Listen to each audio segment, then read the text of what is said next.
Service in Wilmington has issued a severe thunderstorm warning for north central Montgomery County, central Miami County, until 5:45 p.m. At 5:14 p.m., a severe thunderstorm was located over Englewood, moving northeast at 50 miles an hour. Hazard, 60 miles an hour wind gusts.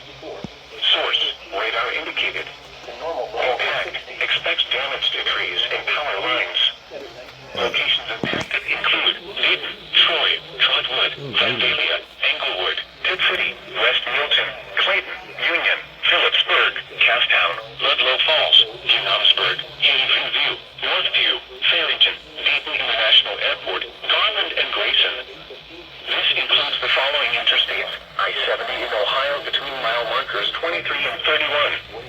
I-75 in Ohio between mile markers 64 and 78.